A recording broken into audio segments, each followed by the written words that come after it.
Salut à tous, c'est Bismart. Nous voilà de retour donc pour reprendre nos débats dans un moment qui est un moment évidemment important pour l'actualité économique et politique. Pour l'actualité économique, point d'interrogation d'ailleurs. Je trouve que ça va être très intéressant de voir les effets de ce blocage après que les entreprises se sont quand même adaptées à des blocages beaucoup plus important, durable, etc. Enfin bref. Et puis, on va faire un petit tour d'horizon quand même de l'ensemble des sujets qu'on appelle macroéconomiques, au premier titre desquels l'inflation. Moi, je suis parti il y a 15 jours, a priori, il n'y avait plus d'inflation. Puis on revient, finalement, elle est toujours là. Donc c'est parti, c'est Bismart.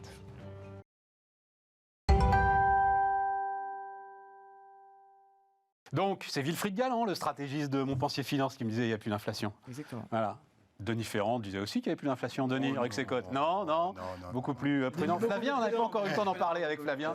Voilà, Flavien Neuvy, donc économiste aussi. On va en parler. Non, mais alors, donc, quand même, parce que... tu parles sérieusement, évidemment, Wilfried. Donc, qu'est-ce qui se passe? Qu'est-ce qui explique cette résistance de l'inflation qui a l'air quand même de se faire gratter la tête à de nombreux experts économiques? En fait, on a un effet que moi j'appelle un effet de rémanence sur l'inflation. C'est-à-dire qu'en fait, on a un certain nombre de pans dans l'économie où l'inflation se diffuse avec un peu de retard. Moi, je reste très fermement convaincu que la tendance désinflationniste est très puissante, très forte, et qu'effectivement, on a quelques exceptions, en particulier l'agroalimentaire, ça c'est un vrai sujet, qu'il faut probablement traiter à part, et qui est un sujet autant économique que social et politique, et donc qui prend énormément de place. Ça prend de la place, mais c'est quoi l'agroalimentaire? 10-15% du PIB Oui, mais en revanche, dans les indices cœur inflationnistes, l'impact de l'agroalimentaire est extrêmement important, parce qu'on enlève effectivement la partie, ce qu'on appelle les denrées agricoles pures, mais en revanche, on n'enlève pas du tout toute la partie des denrées purement transformées. Oui, je comprends. En revanche, ce qu'on voit quand même, c'est que dans la partie amont de l'inflation, en particulier les prix et la production, on est en déflation de façon très forte. Que ce soit maintenant en Chine ou en Allemagne, on a une baisse des prix et de la production qui est très forte. On a des prix de l'énergie qui restent extrêmement bas. Alors moi, je regarde ça parce que j'étais un petit peu inquiet de les voir remonter, c'est pas vrai. Et donc, dans l'enchaînement inflationniste, je vois effectivement un certain nombre de queues de comètes. Donc effectivement, les queues de comètes sont un peu plus longues que ce qu'on attendait. C'est un processus, la désinflation. C'est pas une ligne droite. Mais en revanche, je ne suis pas du tout inquiet sur le fait que l'inflation est... Ton juge de paix, c'était les coûts de production en Chine. Oui, mais ça continue à baisser. Voilà. Ça, plus l'énergie. Plus l'énergie. En fait, mon point, c'est que quand on prend, par exemple, l'enchaînement traditionnel qu'on appelle le triangle de Gordon en économie... voilà. Donc triangle de Gordon. Voilà, on a d'abord un choc sur les matières premières, puis un choc sur les biens, un choc sur les services. Si je veux être très prosaïque, on a effectivement les prix du pétrole qui impactent le prix du lave-vaisselle et de lave-linge, qui à un moment donné impacte le prix du menu au restaurant, mais le prix du menu au restaurant, il n'impacte pas le prix du pétrole. Ouais. Donc effectivement, on peut avoir un certain nombre d'éléments liés par exemple au fait que le prix au restaurant augmente et donc il y a une augmentation des salaires. Ouais. Et donc on a un petit peu plus de rémanence. Effectivement, on a un peu plus de rémanence que prévu, mais en revanche, la tendance, elle est là. Pour moi, la tendance, elle est là. Je lisais... Le fils Saadé, c'est Rodolphe en ce moment à la tête de... Voilà, Rodolphe Saadé ce matin dans Les Échos, qui disait quand même que le prix du conteneur. Le conteneur était passé de 15 000 $ à 1 200 $. Eh oui, ouais. Donc là, forcément, il y a un impact, quoi. Sur toutes ces chaînes amont, il y a un impact. Après, effectivement, en particulier en Europe... J'avais pas pris la mesure du truc. Jamais aucune entreprise française... Aucune entreprise française n'avait dégagé autant de bénéfices que CMA-CGM. Yeah. 52% de marge opérationnelle. 52% de marge opérationnelle. C'est pour ça qu'à la France dit tiens, pourquoi j'investirais pas dans la presse et dans Air France? Oui, non, mais pour dire effectivement qu'il y a là un choc inflationniste qui s'est inversé et qui est quand même important. Exactement, très important. Exactement. Donc il y a effectivement des effets de rémanence. Denis, on va montrer parce que c'est un des trucs sur lesquels je me gratte la tête moi aussi. Alors les merveilleux graphes de Denis. On va en montrer un que tu as eu la gentillesse de m'envoyer sur l'impact de la hausse des prix alimentaires sur la consommation. Ouais. C'est quand même, alors là, le truc, il est absolument formidable. Et j'écoutais ce matin alors il n'est pas vraiment patron d'Intermarché, hein, c'est un groupement d'indépendants, Thierry Cotillard, donc qui reprend un peu le truc quand même pour Intermarché pour essayer de redresser la situation. Et donc, il parlait notamment de Coca-Cola. Visiblement, Coca-Cola arrive, c'est-à-dire qu'il y a ce phénomène d'entreprises qui, au début, se sont dit « Est-ce que je peux se passer des hausses ou pas ?» Machin, j'hésite, j'essaye, oh ça marche, je mets encore plus, oh ça marche, je mets encore plus, oh ça marche. Il a qu'à les accepter, les hausses, Thierry Cotillard, et il va se passer ce qu'il y a sur ton graphe, non Ah oui. Parce que, en gros, le mystère, c'est une demande qui, visiblement, résiste à la hausse des prix sur l'agroalimentaire. Sur certaines marques, en tout cas. Sur certaines marques, effectivement, parce que justement, ce que montre le graphe, c'est que tu as la pleine expression de l'effet prix. Ouais, très clair. Tu as vraiment, en même temps que donc, la courbe orange sur la courbe des prix, donc sur l'agroalimentaire uniquement, enfin sur les produits alimentaires, pardon, et puis en bleu, donc la consommation en volume. Donc là, franchement, tu as l'adaptation parfaite. Donc là, normalement, les entreprises vont être obligées de s'adapter et de faire redescendre leurs prix. Oui, exactement. Elles devraient s'adapter, ou en tout cas, on devrait avoir un arrêt des hausses. Ouais. Maintenant, sur les prix des produits alimentaires, on sait qu'il y a toujours des lags de transition quand même assez importants. Entre le moment où il y a eu l'accélération des coûts en amont et le moment où tu as la répercussion dans les prix, tu as en général entre 6 et 9 mois sur la partie alimentaire. Donc, on devrait être pas loin de la fin de la montée des prix. Pour les raisons qu'évoquait Wilfried. À savoir que ce qui est vraiment important à regarder, c'est la dynamique de ce qui vient sur l'amont.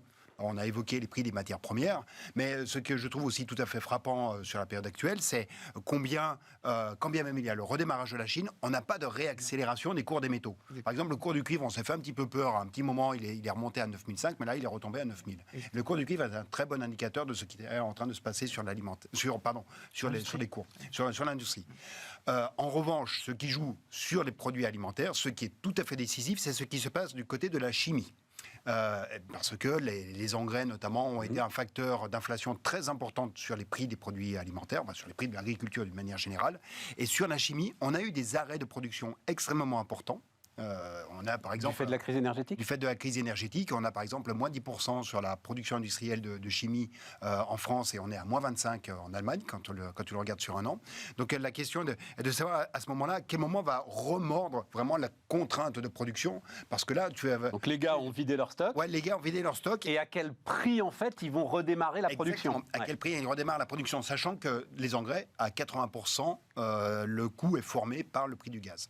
Donc, tu as en fait tout un ensemble de chocs amont qui ont disparu. Et ça, je partage tout à fait le point de Wilfried sur la partie industrielle. En revanche, sur la partie qui est strictement agroalimentaire, il y a une grande inconnue qui est celle du prix des engrais qui est tout à fait déterminante. Flavien, parce que toi aussi, tu es branché sur la consommation, évidemment, hein, de très très près. Moi, je suis assez d'accord avec ce qui vient d'être dit. En fait, quand on parle d'inflation, on a beaucoup parlé des chocs des prix de l'énergie, évidemment, qui se sont accélérés avec la guerre en Ukraine. Ça avait démarré quand même un petit peu avant. Mais on oublie aussi qu'on a eu un facteur les goulets d'étranglement, les pénuries qu'on a pu avoir, notamment sur les semi-conducteurs. Et les goulets d'étranglement, les ports étaient saturés, impossible de débarquer les marchandises, Là etc. encore, Saadé, il raconte 3 semaines parfois devant le port de Los Angeles. Donc 3 semaines avant de pouvoir décharger. Forcément, ça c'est très inflationniste. Or, aujourd'hui, on constate qu'il y a une normalisation progressive qui s'accélère, même quand on regarde le prix du conteneur, effectivement, divisé par 10, c'est tout à fait spectaculaire. Donc, en fait, on commence à avoir une détente, effectivement, sur les prix à la production. Ça va continuer. Il y a un deuxième élément qu'il faut avoir en tête, c'est que, comme l'activité économique est en train de ralentir malgré tout, un peu partout. On va laisser la Chine de côté, mais en tout cas en zone euro et aux États-Unis, les remontées de taux vont finir par impacter l'activité économique. Forcément, les affaires sont plus difficiles. Et donc, du coup, la bataille de la promotion, on peut parler de l'industrie automobile. Quand on commence à vendre moins de voitures, d'un seul coup, on est obligé de faire des remises. On en parlera tout à l'heure de l'industrie automobile. C'est un élément qui va certainement ralentir la hausse des prix.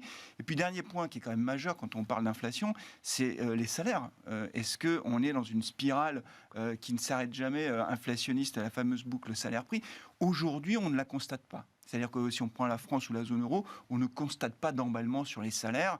On peut prendre plein d'exemples, mais si on prend l'exemple des retraités en France, le niveau des pensions de retraite a un petit peu augmenté, mais moins que l'inflation. On a quand même 17 millions de retraités, c'est un peu le sujet d'actualité. Donc on ne constate pas d'emballement en réalité. Donc effectivement, tout laisse penser qu'on va avoir, à partir du milieu d'année, une baisse peut-être même significative des prix. Moi, je suis assez optimiste de ce point de vue-là. Vas-y, Denis. Oui, il y a un point qui me semble être sur lequel il faut avoir la plus grande vigilance, c'est le troisième point du théorème de Gordon, c'est vraiment... Triangle, il a dit, du triangle. Le triangle de Gordon, qui est la dynamique des prix des services. Quand tu regardes actuellement les anticipations de prix que retiennent les chefs d'entreprise, qu'ils soient de la construction, de l'industrie, du commerce de détail, tous te disent « Ok, on a passé un pic, c'est en train de refluer gentiment » sur les anticipations de prix. Donc, c'est pas de la mesure du prix, c'est vraiment la projection que je me fais. Sauf dans un secteur, les services. Et effectivement, l'effet de traîne, il est actuellement très concentré dans les services. Et les services, ça n'est jamais que 50% de la composition de l'indice des prix à la consommation en France.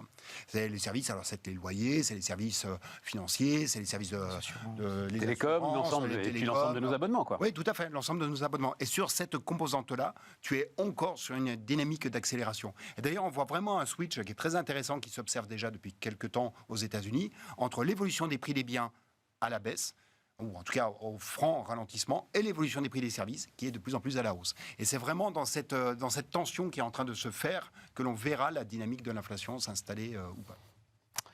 Mais enfin, moi, au cœur des entreprises, quand même, parce que j'ai quand même vécu ça aussi au cœur des entreprises, il s'est passé un truc entre le moment où on ne sait plus faire 2 hausses par an, en fait.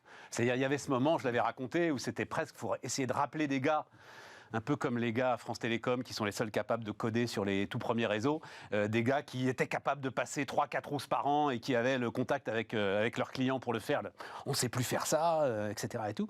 Et puis, une accoutumance qui fait que, quand même, il va falloir regarder ça, quoi. C'est-à-dire, l'idée pour le client d'aller regarder, s'il le peut, évidemment, la justification de la hausse qui est imposée par son fournisseur, est une idée qui va peut-être revenir à ce moment-là et être à nouveau prégnante dans les relations entre les entreprises. D'ailleurs, l'exemple que tu citais, l'exemple de Coca-Cola, est très intéressant parce que on sait, c'est toute la question des tensions entre les distributeurs et les industriels. Il parlait de Coca-Cola et il parlait de l'huile.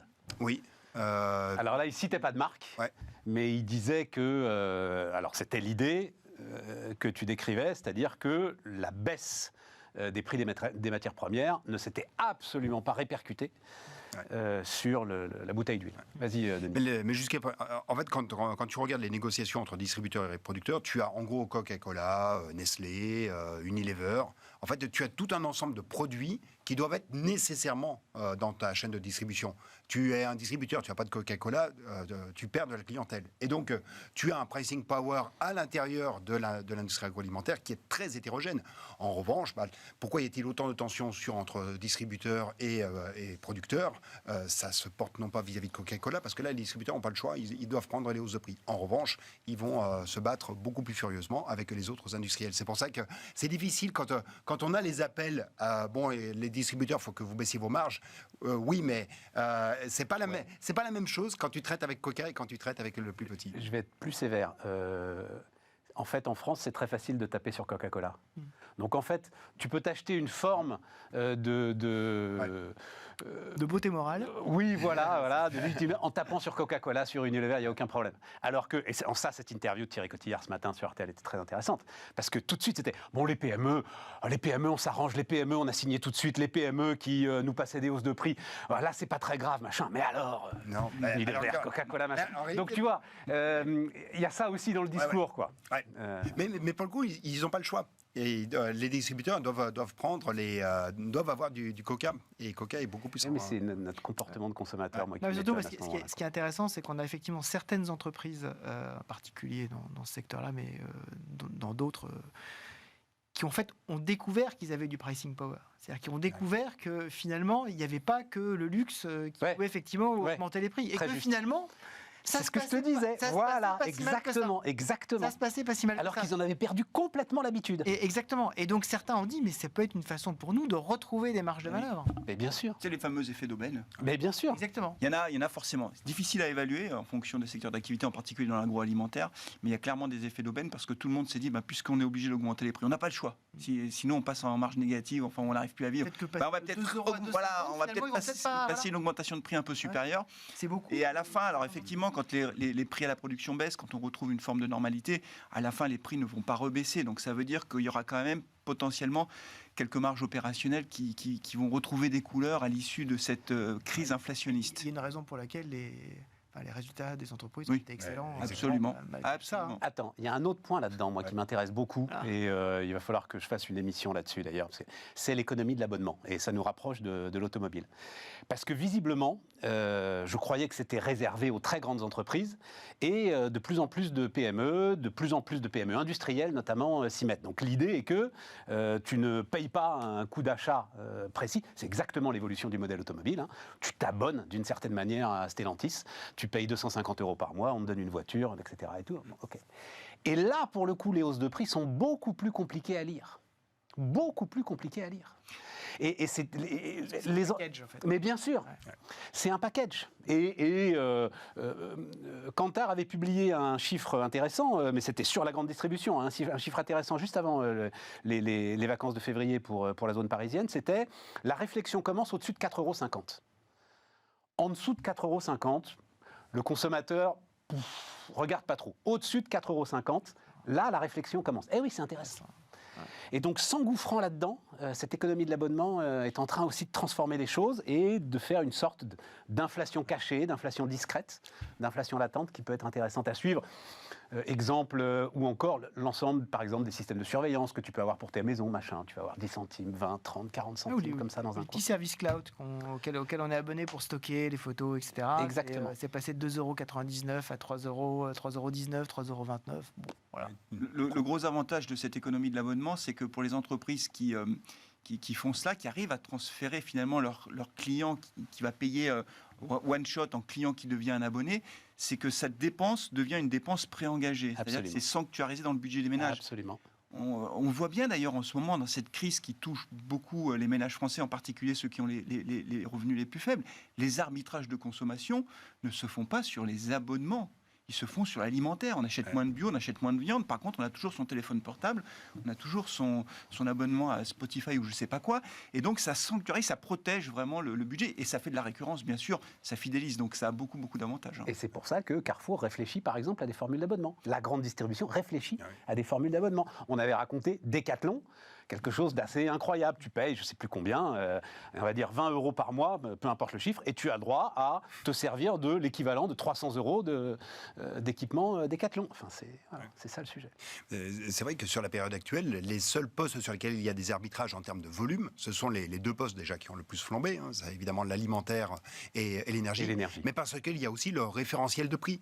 Le référentiel de prix, alors effectivement, peut-être que de temps en temps, on va regarder le prix de son abonnement à du cloud ou des éléments comme ça, mais on ne l'a pas forcément bien en tête. En revanche, il y a 10 prix que chaque ménage a en référence. En moyenne, c'est 10 prix que l'on a en référence. Et dans ces 10 prix, il y en a 8 qui concernent des produits alimentaires ou des produits énergétiques. Oui, parce qu'il ne peut pas y avoir la facture. L'essence, ok, mais la facture d'électricité, très franchement, je ne sais pas si tu as une idée, si tu veux, tu as une idée de combien ça te coûte, mais vu les variations de température, je crois que c'est très très compliqué d'avoir en tête.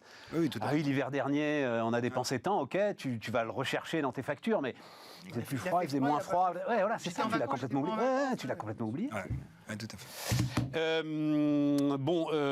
Ah oui, tu voulais parler des marchés, mais c'est intéressant.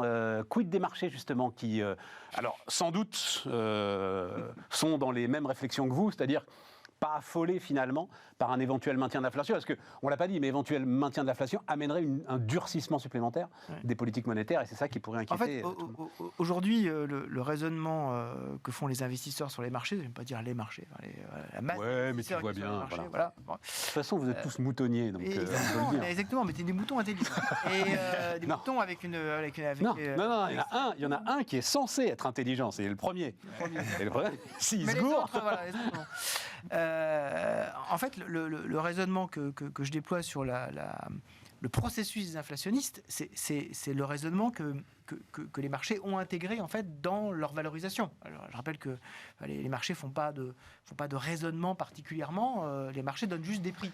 Ils donnent des prix au risque, ils donnent des prix au temps, ils donnent des prix à la valeur ajoutée en faisant des actualisations. Voilà. Donc quand j'entends dire les marchés ont raison ou tort, c'est aussi idiot que de dire le prix de mon menu au restaurant, il a raison ou il a tort. Le prix, c'est le prix. Grande phrase, je crois que c'est toi qui me l'avais apprise d'ailleurs, Wilfried. La question pour un trader n'est pas d'avoir raison, c'est de gagner de l'argent. Exactement, voilà, exactement. Donc en fait, le principe, c'est que les prix, effectivement, aujourd'hui, intègrent un processus désinflationniste et donc intègrent le fait que les taux d'intérêt qui servent effectivement pour donner le prix à tout ça, vraiment, le prix à la production des marchés, c'est le taux d'intérêt, en fait. On dit, va y avoir un pic. Alors, on ne sait pas exactement si ça va être en mai, en juin ou en juillet. Il y a un petit doute de savoir si c'est encore 0,25, 0,50 par rapport aux anticipations, mais en gros, 90% du chemin est fait. À partir du moment où les marchés se disent 90% du chemin est fait, c'est bon, on passe à autre chose. La question, c'est effectivement, est-ce qu'ils peuvent être surpris par une inflation qui perdure ou par des banquiers centraux qui vont aller au-delà de ce qui serait nécessaire pour justement remplir leur mission, qui n'ont pas trop compris peut-être leur mission. C'est un autre débat. Effectivement, les marchés par rapport à tout ça se focalisent sur la partie haute en fait de l'équation, donc non plus la partie basse, c'est-à-dire le taux d'actualisation, mais la partie haute en disant finalement les marchés, les entreprises se portent bien, elles arrivent à passer des hausses, donc les marges finalement se tiennent bien. Alors ça baisse un peu aux États-Unis, on reste quand même avec des marges d'exploitation qui sont quand même très très spectaculaires. Bonnes. Et puis on a quand même une relance chinoise. Alors elle va pas être aussi spectaculaire que celle évidemment qu'on a connue en 2009. Mais qui est quand même réelle par rapport à 2022. En 2022, on était à 3% de croissance. La Chine va tourner au-delà de 5%, probablement. Là, le Premier ministre l'a dit. Donc le Premier ministre a dit environ 5%. Ça veut dire que c'est pareil pour les entreprises. Il veut être sûr de battre son objectif, donc on va être probablement au-dessus. Ça veut dire quand même qu'on a... la Chine, c'est aujourd'hui 20% de la croissance mondiale. Ça veut dire qu'on va aller 20% du PIB mondial et probablement 25% de la croissance. Ça veut dire que tout va bien se passer. Après, on peut avoir des chocs. Et la question, pour moi, fondamentale, c'est est-ce qu'on peut avoir de nouveau un choc de matières premières ? Est-ce qu'on peut avoir un pétrole qui s'envole à 100, 110, 120 $? Et là, les scénarios seraient complètement différents. Moi, c'est pas totalement écarté, c'est pas mon scénario central, c'est pas totalement écarté, mais c'est ça en fait que regardent les marchés. Et qui serait provoqué par quoi Alors, qui serait provoqué à la fois par le fait qu'on choc sur le pétrole. Ça peut être un choc géopolitique, bien sûr, mais ça peut être globalement le fait que quand on regarde la consommation de pétrole par rapport à la production de pétrole, cette année, l'IEA nous dit on est en déficit d'un peu moins de 2 millions de barils le jour. Bon, c'est pas énorme, enfin c'est quand même 2% de la production. Et on a des stocks qui sont bas. Historiquement, on avait 4 milliards de barils en stock sur l'économie mondiale, globalement. Pas les pétroles américains, mais globalement, 4 milliards. Depuis ce mois de janvier, on doit être autour de 3,4 milliards. On a baissé de 600 millions en l'espace de 2 ans. Et on devrait encore baisser, on devrait encore tirer sur les stocks pour baisser à 3,2 milliards. Et là, je voyais encore ce matin qu'il y a de moins en moins de production, en tout cas depuis, qui sont en fonctionnement aux États-Unis. Donc on va difficilement pouvoir tout compenser. Et ça pourrait nous donner, si la Chine redémarre... Sur un an, tu aurais effacé 25% des stocks mondiaux de pétrole parce qu'il y a plus de demandes que de production. En 2 ans, on est passé de 4 milliards à 3,6, donc on est passé... Voilà. Et on devrait arriver... D'accord, voilà. En 3 ans, d'accord. Voilà, en 3 ans. Mais ce qui veut dire qu'on est quand même sur des stocks relativement bas, et donc à un moment donné, on ne va plus pouvoir tirer sur ces stocks. Donc, et qu'il y a plus de demandes que de production. Voilà, donc attention à ça, c'est un sujet qu'aujourd'hui est totalement sous les radars. Moi, j'étais un petit peu inquiet, ça remontait. Là, le fait que la Chine donne l'impression de ne pas vouloir y aller à fond, ça calme un peu tout le monde. Il ne faudrait pas qu'on ait une mauvaise surprise de ce point de vue-là. Là, ça ferait totalement relancer les scénarios économiques et donc les scénarios de marché. Sachant que j'ai vu passer le chiffre de 1 000 milliards de subventions aux énergies fossiles durant l'année 2022.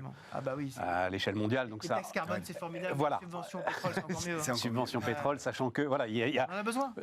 Les politiques publiques ne font absolument rien pour essayer de limiter la consommation. Vas-y, Denis. C'est la combinatoire de la hausse des taux avec une remontée de prix des matières premières qui serait tout à fait dramatique et là qui te fait vraiment caler l'économie mondiale. Pour l'instant, on a la remontée des taux, ça va aller plus loin que ce que l'on anticipait parce qu'il y a des effets de rémanence d'inflation, oui, ok, ça va être non plus 5 comme on l'anticipait il y a encore 1 ou 2 mois pour le taux directeur américain, le taux principal américain, mais ce sera peut-être plutôt 5,5.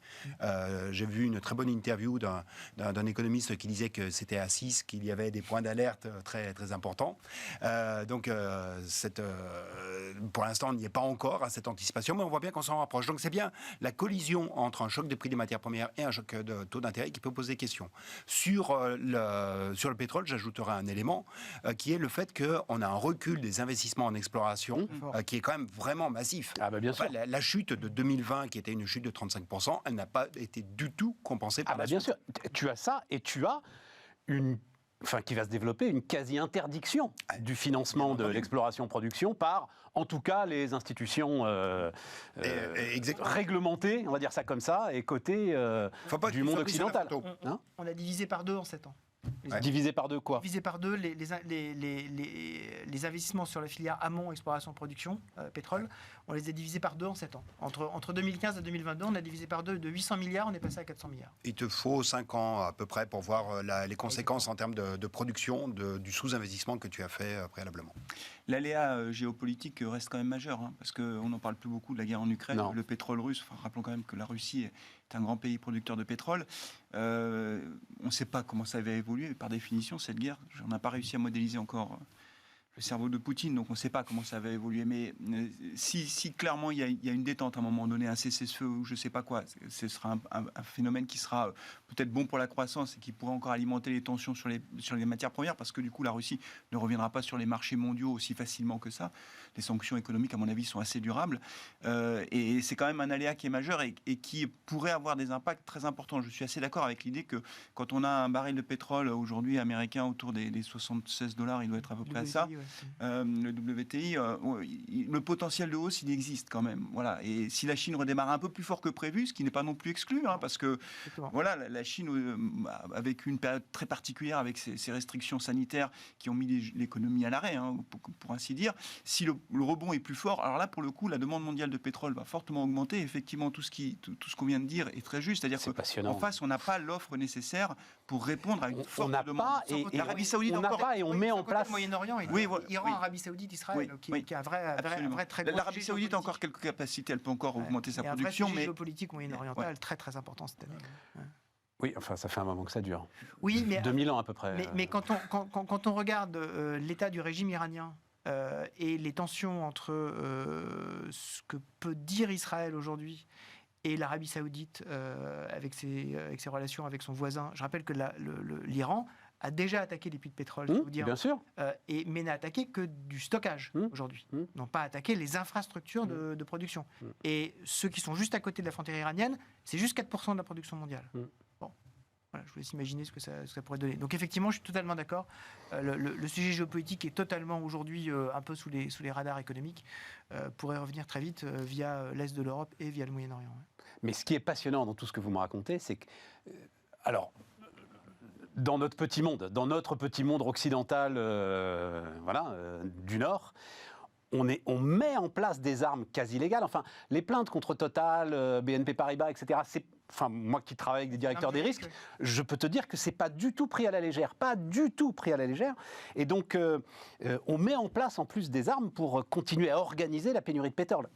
Peut-être que c'est nécessaire au sauvetage du climat, j'en sais rien, mais il va falloir en payer le prix à un moment. Voilà, c'est ça le truc. Que ce sont les mêmes qui ont mis en place la politique antinucléaire en Allemagne, je ne sais pas, mais en tout cas, si ça a les mêmes résultats, effectivement, ça va nous poser quelques questions. On marque une pause et on va parler de nos retraites quand même.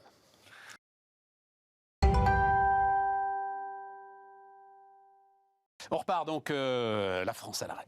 Je l'ai mis entre guillemets parce que c'est la promesse. A priori, nous, on sera là demain.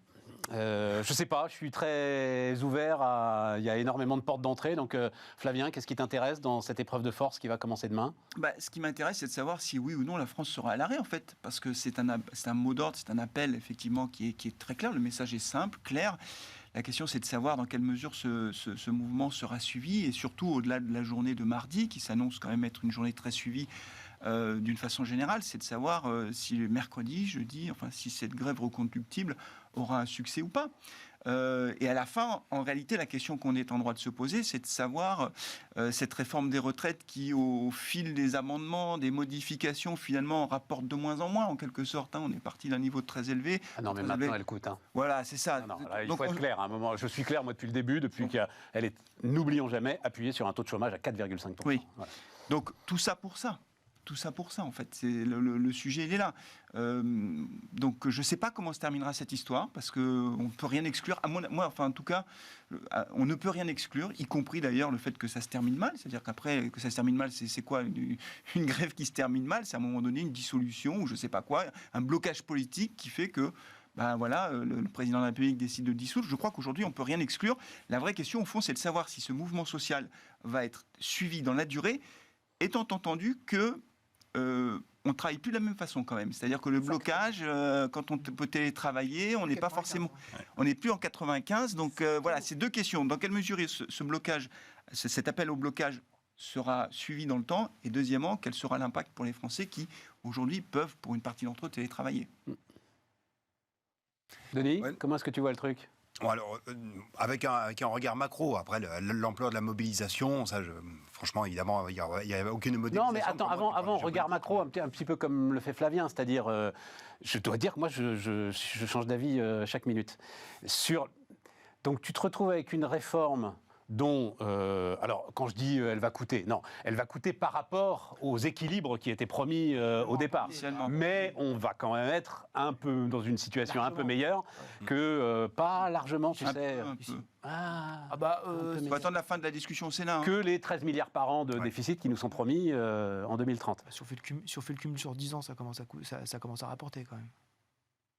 Ouais. Bon, attendons de voir au Sénat comment on sort le... Donc, t'es avec ce truc-là. La CMP. Les motivations du pouvoir, pour moi, restent mystérieuses. Je continue à penser que... Comment dire c'est une sorte d'épreuve de force, parce qu'il avait besoin d'une épreuve de force. Enfin, j'en sais rien. Enfin bref, je continue à pas comprendre la mécanique de tout ça. Et en même temps, comme le dit Flavien, ça paraît compliqué de reculer aujourd'hui sans mettre en péril les institutions. Donc plus en tant que citoyen, comment est-ce que tu vois moi, ce qui m'inquiète, enfin le citoyen, ce qui l'inquiète vraiment, c'est 20 milliards que tu lâches quand tu as 200 000 gilets jaunes qui manifestent et tu restes rivé à ta ligne de 64 ans, comme cela l'est actuellement, alors que tu as des manifestations qui, au total, se passent quand même relativement bien. Donc le message qui est envoyé sur la conflictualité qui paye, alors que la non-conflictualité dans les manifestations qui ne payent pas, je trouve ça particulièrement grave. C'est vraiment ça qui me préoccupe. Sauf qu'il est coincé là maintenant. Et oui, voilà, mais qui est-ce qui s'est mis dans Enfin, on dit qu'il est coincé, j'en sais rien moi s'il est coincé, mais on dit qu'il est coincé. Tout le monde dit qu'il est coincé. L'histoire est écrite. Tout le monde le sait. L'histoire est écrite, c'est-à-dire c'est voté, 49.3 ou pas 49.3, on s'en fout, et ça s'arrête après. Mais si on reprend le calendrier, là on est dans ce que Bret Easton Ellis, l'auteur américain, appelait le labyrinthe de la pantomime. T'as une figure géométrique pour chaque... chaque épisode de la vie. Le projet, globalement, on le connaît depuis décembre. Il a été présenté officiellement le 10 janvier. Il est envoyé à l'Assemblée nationale pour discussion le 29 janvier. Maintenant, on sait que après les discussions au Sénat, la commission mixte paritaire, on vise un vote définitif le 15 mars.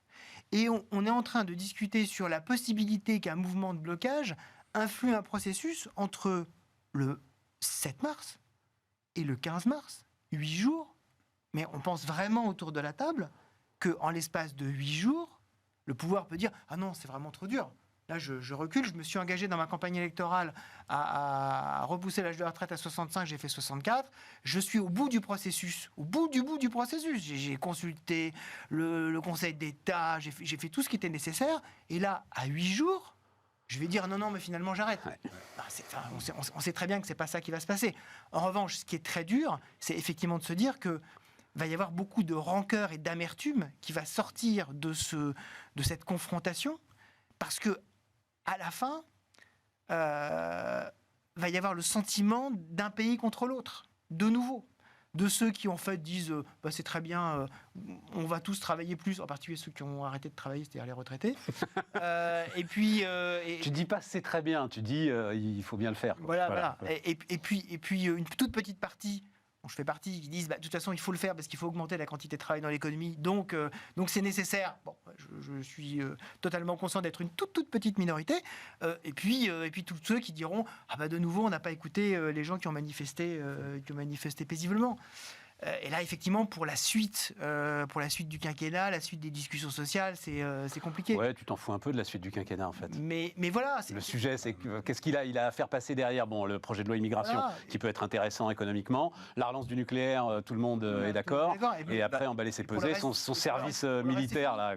Et pour le reste, c'est terminé. Et pour le reste, c'est terminé, emballer ses pesées. L'histoire va s'arrêter le 15 mars. C'est convaincant. C'est le scénario, effectivement, le plus probable. Néanmoins, si on assiste à des blocages, ça dépendra aussi de la façon dont la jeunesse réagit. Des blocages d'université, des coupures d'électricité. Là, on a vu que sur la production électrique avait fortement chuté ce week-end parce que il y a eu des débrayages, des extinctions un peu... Ah, j'ai pas vu ça. Si, ça a chuté. Oui, on a été obligé d'importer de l'électricité de nouveau, là. Donc, on va voir comment ça évolue, mais une situation de blocage n'est pas à exclure, et je ne suis pas sûr que le pays, un vrai blocage dur, tienne 7 jours un vrai blocage. Donc, non mais attends, on verra. Enfin, 95, Flavien, tu les connais. Alors, tu es élu local, hein, Flavien, tu les connais les Français. En plus, élu local de la France profonde. Voilà. Franchement, s'il y a une vraie alerte sur l'électricité, là, le mouvement, il se retourne comme une crêpe. Je sais pas, j'en sais rien. Ce que je sens, moi, en tout cas, là, je prends ma casquette d'élu, c'est qu'il y a quand même beaucoup de tension. Hein. Les gens sont énervés. Hein. Donc attention, les gens sont énervés. Il faut regarder la carte des manifestations en France. Ouais. Ce qui est frappant, c'est que c'est les petites villes qui manifestent. Absolument. C'est les petites villes, c'est les ronds-points, c'est les gilets jaunes. Donc, on l'a pas vu venir de Paris, les gilets jaunes. Hein. Moi, j'étais très frappé. Quand j'étais en Auvergne, je voyais des gilets jaunes sur tous les pare-brises. J'arrivais à Paris, il n'y en avait plus un. Donc forcément, on n'a rien vu venir. Donc attention, vraiment, il y a de la crispation. Donc il faut être vigilant par rapport à ça. C'est pour ça que, évidemment, le scénario le plus probable, c'est que l'exécutif fasse passer son texte de loi et puis qu'on passe à autre chose. Après, autre chose, d'ailleurs, petite parenthèse, le président de la République a visiblement en tête de faire passer une réforme constitutionnelle, ou en tout cas sur les institutions, le fonctionnement institutionnel de notre pays, réduire le nombre de parlementaires, changer le mode de scrutin, Cour suprême, etc., pour reprendre un peu la main, en quelque sorte, en disant on va réduire le nombre de parlementaires, ça c'est très populaire, ça marche à tous les coups. Voilà, et ce sera, moi je veux, contre le peuple, contre les élus. Donc il a cette volonté-là, ça va suivre très vite derrière. C'est pour ça parce que j'ai lu ça, j'ai trouvé ça incroyable. On a quand même une masse de sujets intéressants à traiter. Et il ne me semblait pas que les institutions étaient un sujet prioritaire. Si, parce c'est pour se jouer... Oui, bien sûr, parce qu'il va dire, si on fusionne... En fait, il discute visiblement avec le président Sarkozy, qui voulait le conseiller territorial, c'est-à-dire fusionner les régions et les départements. Il va reprendre un peu cette réforme à son compte, a priori, en disant on va réduire le nombre d'élus aussi locaux. Et donc on va détricoter les régions de Hollande ? C'est pas impossible sur certaines régions, oui. C'est une réflexion qui est en cours. Avec l'idée de dire, mais pour que ça passe dans l'opinion publique et reprendre la main, c'est de dire, il y a trop d'élus, ils coûtent trop cher, et donc ce sera populaire. Il va se remettre le Sénat comme ça dans la poche. Là, ça risque de coincer, effectivement. Mais là, il peut jouer le référendum. Hein. S'il veut vraiment le truc... Non, il peut pas aller au référendum. Sur une réforme comme ça sur réduire le nombre de parlementaires. Avec ce que tu viens de décrire, Flavien, franchement, personne ne lira le texte. Hein. Mais moi, on dira dire non. Moi, je serais... Des référendums sur la régionalisation, ça ne porte pas forcément... Je sais pas. En tout cas, une réforme institutionnelle, il a envie de la porter. Tu veux dire un référendum sur la régionalisation après une épreuve politique, particulièrement tendue pour essayer de se ressourcer, ça peut finir en Irlande, effectivement. Oui. Bon, et sinon, alors, macro, parce que je voyais là, donc, l'excellent baromètre BPI Rexecode de fin février. Incontournable. Je cherche une figure géométrique. Hein, le losange. Un socle. Voilà, un socle. Donc, rester solide, une majorité de PME qui envisageait un investissement en 2023. Tension, on pourra en dire un mot, tension sur le crédit. Est-ce que ça ne peut pas un peu casser cette dynamique-là? Est-ce que ça ne peut pas inquiéter nos... Pas pour l'instant. Enfin, je pense que la tension sur le crédit, pour l'instant, elle est encore relativement secondaire. C'est effectivement un point de vigilance. Hein. S'il y a une tension sur le crédit, elle est en priorité sur l'accès des ménages au financement. Et ça, on l'a vu, notamment la très forte chute de la demande de crédit immobilier par les ménages. En revanche, pour ce qui concerne les entreprises, pour l'instant, il n'y a pas encore de tension. Mais ça illustre bien cette idée qu'on a une économie qui, en fait, fonctionne pour l'instant sur un seul cylindre. C'est uniquement l'investissement. Il n'y a que l'investissement qui, pour l'instant, apporte encore un peu de croissance. Bon, sur la conso, je ne sais pas comment elle va redémarrer. Et pour l'instant, sur l'investissement, c'est pour ça que le baromètre nous a donné une indication que l'on n'attendait pas aussi positive. Parce qu'on voyait bien depuis plusieurs mois, depuis plusieurs baromètres consécutifs, on voyait s'éroder l'intention de faire de la dépense d'investissement. Et là, en février, c'était plutôt de la divine surprise. Quand bien même les entreprises disent « bon, la trésorerie, c'est quand même plus tout à fait la même chose, c'est un peu plus compliqué. Oui, il y a un petit peu plus de contraintes de financement, mais pas si importantes que cela. On continue d'investir, notamment parce que on arrive quand même à passer des hausses de prix. Les anticipations de hausse de prix que retiennent les PME, c'est 4,3% sur l'année 2023. Donc oui, elles voient une capacité à relayer dans leur prix. Elles passent des hausses de prix et d'un autre côté en plus, l'inflation les incite à liquider leur trésorerie, enfin en tout cas à l'alléger au maximum. Ah oui, tout à fait. Alors un point qui va être très important à regarder, ça va être vraiment le comportement de stockage. On en a déjà parlé à quelques reprises ensemble. Le comportement de stockage qui a été un vecteur de croissance assez important au cours de l'année 2022, dans des conditions de prix qui étaient quand même assez élevées. Eh bien, ce comportement, il est en train de battre en retraite, c'est-à-dire qu'on est plutôt en train de vider des stocks sur la période actuelle. En attendant de voir exactement ce que tu racontais avec la chimie. Ouais. En attendant de voir à quel coup est-ce qu'on va repartir et à quel moment on va repartir. Et sur l'emploi, alors on va voir, là aussi c'est un peu du rattrapage que je fais, mais c'était, tiens, on va le voir en deux temps si on peut. D'abord, donc Macron, c'était le 14 février, qui se félicite de ce que l'emploi atteint un étiage. Et puis ensuite, Denis, tu es venu le confirmer. Bon, on verra ça. Le chômage. Tu es venu le confirmer. Oui, enfin, le chômage, oui, atteint un étiage. Donc voilà, ça c'est le tweet de Macron, quand même. Ouais. Voilà. Oui, tu vois, on a dit du mal, mais c'est un fait. Et c'est un fait que tu précises, toi, sur toutes les catégories. Alors explique-nous ce tweet que tu as envoyé et que j'ai trouvé très intéressant. C'est une définition large du chômage, parce que le chômage au sens du BIT, ce sont les personnes qui sont sans emploi et qui font une démarche active pour en retrouver un. Immédiatement disponible. Immédiatement disponible. Pour un emploi à temps plein, en plus, au sens du BIT. Tout à fait. Voilà. Donc là, tu as 2,1 millions de chômeurs dans cette catégorie précise.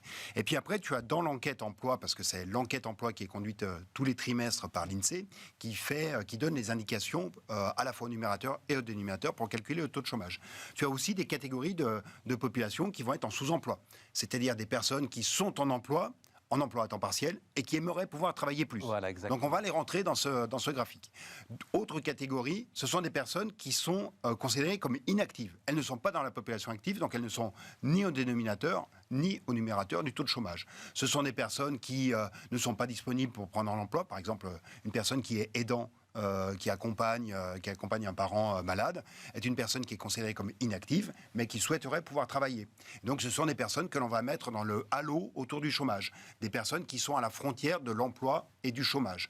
Et donc cette proportion, c'est à peu près 1,4 million de personnes, le nombre de personnes dans le halo. Et donc tout ça, quand tu prends toutes ces catégories de population, tu les mets ensemble et tu vas les rapporter à la population active augmenter du nombre de personnes qui sont dans le halo, pour être très précis sur le calcul, tu arrives au niveau le plus bas que l'on ait jamais relevé, c'est-à-dire 16% de personnes qui sont soit au chômage, soit aux franges du chômage ou qui souhaiteraient pouvoir travailler plus.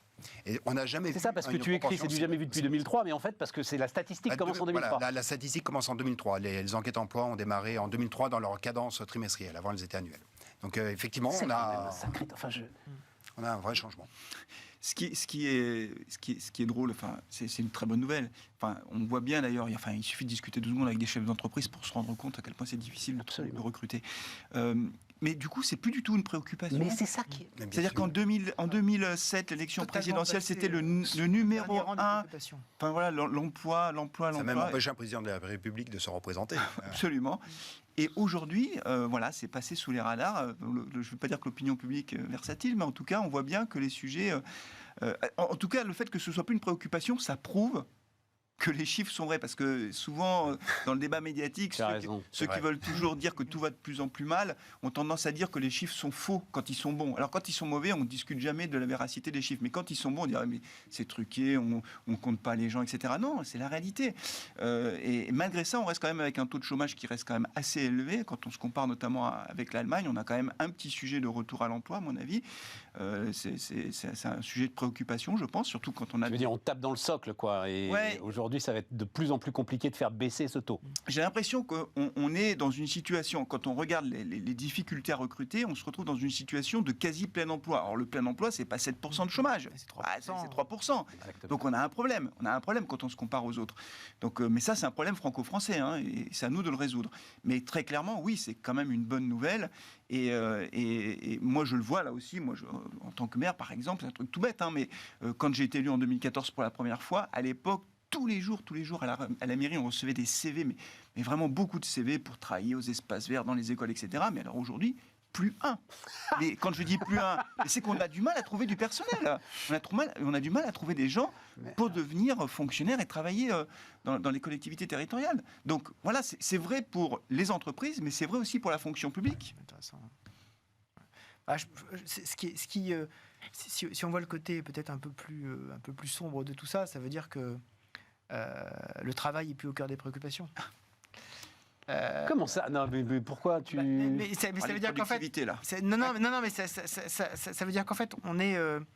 avec 7% de chômage, on devrait toujours avoir comme sujet le fait de dire il faut arriver à mettre...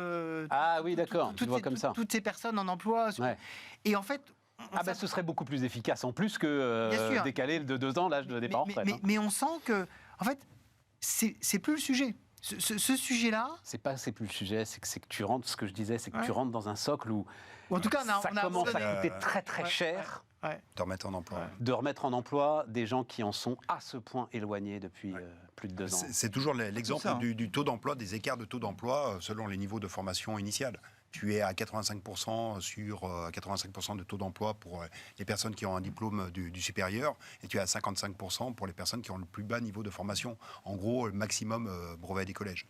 Donc, on voit bien que la grande difficulté maintenant, c'est le retour à l'emploi de cette dernière catégorie de population. Ça, en termes de nombre, c'est décroissant. Donc, il y a de moins en moins de personnes, et c'est peut-être aussi pour cela qu'on s'en préoccupe moins. Mais moi, ce qui me frappe quand même, c'est que les autres pays européens ne sont pas du tout dans la même situation, au même niveau. C'est-à-dire quand tout le monde dit, bah oui, c'est un l'Italie, problème si. L'Italie et l'Espagne, un peu au-dessus, non? Un peu au-dessus, l'Espagne. Oui, l'Espagne.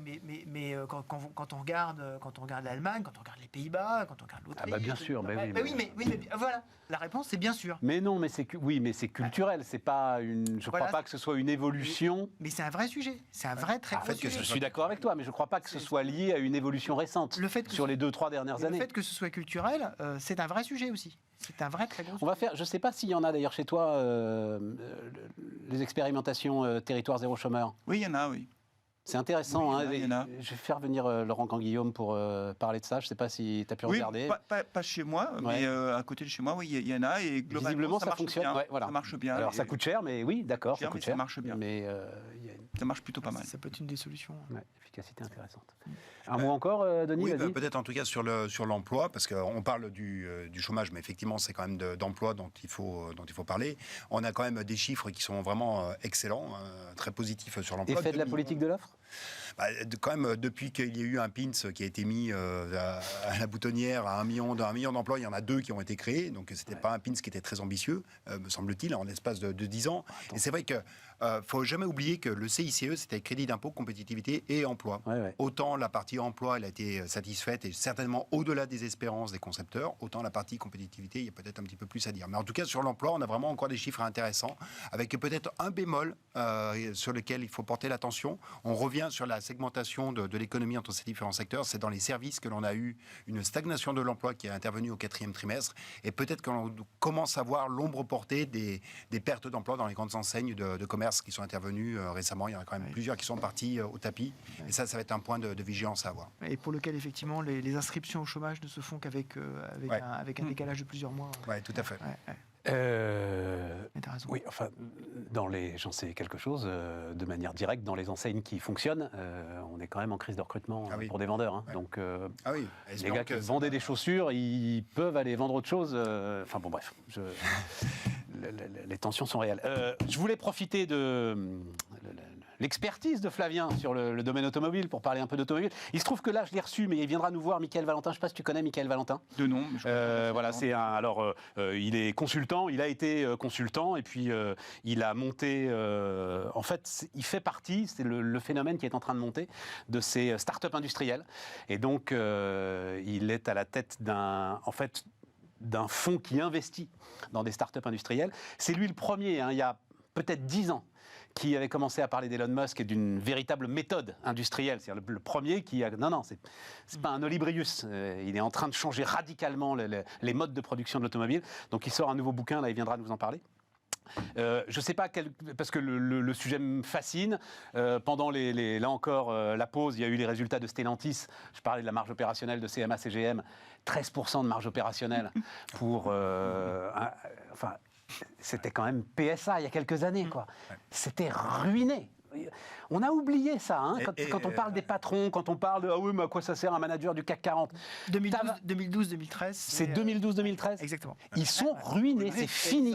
Il ferme le nez en 2012. Ouais, et je me souviens très bien que moi, à l'époque... Ils brûlent du cash et on dit, en fait, ils vont aller à la cave parce et il aurait Peugeot fallu. ne peut pas, et même, souviens-toi, parce qu'à ce moment-là, on disait, nous disait, il faut tuer PSA, il y a des surcapacités de production en Europe de toute façon, et il faut laisser la dynamique économique se faire. Et donc là, on se retrouve avec 17 milliards d'euros de profit, 180 milliards d'euros de chiffre d'affaires, 13% de marge opérationnelle. Ben oui, avec encore le troisième profit derrière, justement, c'est MSCGM et Total, je crois. Ah ouais, peut-être, je n'ai pas regardé. C'est très spectaculaire, quel redressement en 10 ans. Il faut rappeler qu'en plus, Carlos Tavares est arrivé en 2014 de mémoire, donc c'est moins de 10 ans. Ouais. Entre-temps, il y a eu le rachat d'Opel, quand même. Et puis après, bien sûr, la fusion avec Fiat Chrysler.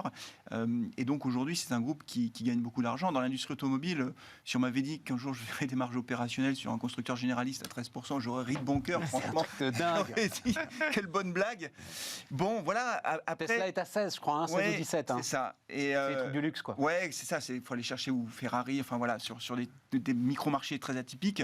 Quand on est un constructeur généraliste qui fait autant de voitures à l'année, effectivement, arriver à ce niveau de marge, c'est exceptionnel. Après, on connaît le mécanisme, hein, c'est-à-dire qu'ils ont vendu moins de voitures, c'était plus compliqué, et donc ils ont privilégié la livraison des voitures les plus chères, etc., donc les mieux margées. L'heure de vérité arrive en quelque sorte, parce que maintenant que ça va mieux, maintenant que les délais de livraison de voitures se diminuent, ça va être de voir si cette marge opérationnelle peut rester durablement au-delà des 10%, en fait, hein, parce que 13 et quelques pourcents... Mais justement, tu crois que le signal envoyé encore une fois par Elon Musk, qui a alors sabré dans ses prix, de manière ahurissante, là aussi encore, 20% de baisse de prix d'un coup comme ça, etc., c'est ce qu'ils vont être obligés de faire. Ça a beaucoup chagriné l'ensemble du secteur. Oui, parce que si lui le fait, oui, c'est un signal. C'est clairement un signal. En fait, il ne faut pas oublier quand même, parce que ça aussi on l'oublie, c'est que l'industrie automobile, c'est une industrie de masse, de volume. Il y a des usines, il faut les faire tourner. Et donc, à un moment donné, pour faire des volumes, il faut quand même que les clients en face, aient les moyens de s'acheter ces voitures. Je pense, et nous on l'a montré dans notre dernière étude sur l'automobile, hein, la voiture quoi qu'il vous en coûte, point d'interrogation, on arrive quand même un peu au bout de l'histoire. C'est-à-dire qu'on est au bord de la rupture. Enfin, je redonne ce chiffre, mais en France, cette année, enfin 2022, on a 2,4% des ménages qui ont acheté une voiture neuve. Plus personne n'achète une voiture neuve. Au début des années 90, on était à 8% des ménages qui, chaque année, achetaient une voiture neuve. En fait, seuls les gens aisés... Et ce sont des retraités qui achètent des voitures, d'ailleurs. 57 ans en moyenne. Voilà. Donc voilà, donc l'exercice a ses limites, parce que vendre des voitures très chères, mais à très peu de gens... Au bout d'un moment, ça passe plus. Et même avec ces formules d'abonnement là qui sont aujourd'hui... c'est tout le pari qu'ils font en fait. Ouais. Mais malgré tout, alors quand on est en location, ça permet quand même de diminuer le prix du loyer, hein, parce qu'il y a une valeur locative, une valeur de rachat qui fait qu'on minore un peu le loyer. Je ne rentre pas dans les détails techniques, mais globalement, c'est une façon effectivement de réussir à récupérer des clients. Mais je pense que là, on est un peu au bout de, pas de l'histoire, mais voilà, je pense qu'on est au maximum de ce que l'on peut obtenir en termes de prix, parce que sinon, oui, on ne vendra plus de voitures. Mais d'ailleurs, Carlos Tavares l'a dit, hein, les voitures électriques sont beaucoup trop chères. Ils en sont conscients, ils savent très bien qu'on ne peut pas tellement aller au-delà. C'est pour ça d'ailleurs que Citroën va prendre un virage pour devenir une sorte de Dacia du groupe Stellantis. On va voir, parce que ça, je l'entends depuis tellement longtemps sur le positionnement de Citroën. C'est vrai. Sur Citroën. On va voir comment ça évolue. Ce qui est sûr, par contre, c'est que si les constructeurs européens ont tendance à aller vers le haut de gamme parce que ça rapporte plus, parce que c'est très bien, les constructeurs chinois qui vont arriver en Europe, eux, ils arrivent en cassant les prix. Ouais. Donc attention à ce que les Chinois ne se précipitent pas dans cette brèche finalement offerte par les constructeurs généralistes européens, qui est de vendre des voitures beaucoup trop chères pour, on va dire, le gros de la clientèle, et que les Chinois, eux, ils arrivent en vendant des voitures 100% électriques de très bonne qualité à des prix 20 ou 30%. Mais on s'en fout, si c'est ultra profitable. Ah mais non, mais c'est simplement pour notre industrie. Mais on voit les Allemands qui commencent à trembler. Là, d'un seul coup, ils ont dit la voiture électrique en 2035. Non, mais justement, pour notre industrie, il vaut mieux... Enfin, tiens, on va voir le chiffre, d'ailleurs, on va voir le dernier graphe du jour, c'est les Échos qui publiaient ça, sur les véhicules produits en France. Donc la baisse, elle est inexorable. Mais justement, si tu te mets à remonter les prix avec des marges plus fortes, etc., tu gardes les moyens de construire ces véhicules en France. Oui, je reprends LVMH, ok, on fait plus de t-shirts, mais c'est pas grave, on fait des sacs à main. Le peu de voitures qu'on produit, effectivement, c'est plutôt sur le premium. C'est plutôt du 5008 que de la Clio. Ben voilà, Dire bien simplement. sûr, bien sûr. Oui, C'est vrai que là, la courbe est assez spectaculaire. Enfin, nos constructeurs, quand même, il faut qu'ils fassent des volumes. Et incontestablement, le risque que les Chinois prennent des parts de marché importantes en Europe, c'est un risque qui est avéré aujourd'hui. On ne rejoue pas le Japon des années 90, là? Non, ils sont bons. Hein. Jacques Calvet, vous vous souvenez de Jacques Calvet? C'était déjà Peugeot, d'ailleurs. Il y avait les Coréens aussi qui, à un moment donné, avaient eu... Bon, Denis? Oui, c'est vrai que c'est parmi les autres exemples de redressement de l'automobile, il y a Porsche. Porsche qui était moribond au début des années 90, alors c'est plus ancien, et puis maintenant qui est à 20%, je crois, de marge opérationnelle. C'est à peu près ça. Oui, puis c'est donc, enfin, si on met de côté Tesla, c'est la première capitalisation boursière de l'industrie automobile, je crois. Oui, absolument. Ouais, non, c'est assez spectaculaire au point que désormais ils ont fait de leur retournement une vente et ils ont développé des activités de conseil autour de la manière de rétablir une industrie. C'est quand même assez intéressant. Mais est-ce qu'on peut avoir dans ce cas, dans un tissu industriel, uniquement de l'activité de haut de gamme et d'avoir totalement délaissé le mass market? C'est vraiment cette équation. Est-ce qu'en gros, en Allemagne, on peut avoir uniquement Porsche et ne plus avoir des productions type Opel, alors c'est passé chez Stellantis. Mais c'est déjà plus ou moins le cas, les gars. Oui, est-ce que tu vis uniquement sur le haut de la distribution? S'il y a bien un pays qui a connu les reculs d'exportation les plus importants des 5 dernières années, c'est l'Allemagne. Quand on fait la comparative... Oui, mais ça, c'est à cause de à cause de ce qui s'est passé en Chine, la fermeture du marché chinois, oui, etc. Mais aussi le Dieselgate. C'est à partir du moment où tu as eu le Dieselgate que tu vois inexorablement baisser la production. Wilfried, le mot de la fin. Ouais. Moi, effectivement, pour revenir sur ce que dit Denis, on parle beaucoup du luxe en France. Est-ce qu'on peut développer, est-ce qu'on a les moyens aujourd'hui de développer en France une industrie automobile de luxe qui soit viable? C'est ça la véritable question. Est-ce que le label Made in France, on sait que l'Italie, peut-être que ça peut marcher. On voit que, alors je n'ai pas précisément le chiffre en tête de la capitalisation de Ferrari, mais je pense qu'elle ne doit pas être loin de la capitalisation de Porsche, parce que ces chiffres sont tellement stratosphériques. Est-ce qu'on est capable, en France, d'avoir le même type à la fois d'approche, de pricing de marque et ensuite d'outils industriels? Ça, pour moi, c'est la vraie question, parce que sinon... Stellantis te répond quand même, non? En fait, Stellantis me répond de façon...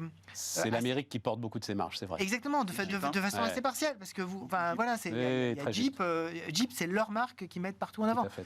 La question, c'est est-ce qu'on peut avoir, par exemple, est-ce que Alpine peut être le Porsche de Renault? Ça, c'est une vraie question. Je pense que c'est un des paris de Luca de Meo, c'est de dire, je suis capable de développer ça, et puis derrière, je fais monter mon groupe en chasse, et c'est pour ça que je partage ce qui vient d'être dit sur les interrogations autour de Citroën. C'est pas du tout l'ADN de Citroën de devenir le Dacia de l'Europe. Est-ce qu'ils veulent vraiment, est-ce qu'ils peuvent le faire? À voir. Je ne sais pas. C'est quoi l'ADN de ça? Enfin, on est au bout, mais... la DS, voilà. Oui, présidentielle. Non, mais tu prends la DS, mais la DS, moi je te prends la 2 chevaux. Moi, je te prends la 2 chevaux, je te prends le berlingot, je te prends Citroën. C'est la bagnole des bonnes sœurs qui accompagne les Français depuis très très longtemps. Donc, il y a un coup à jouer. La bagnole des bonnes sœurs, ça sent son admirateur de Louis de Funès. Ça sent son admirateur de Louis de Funès. Absolument. Je partage. Bon, merci les amis.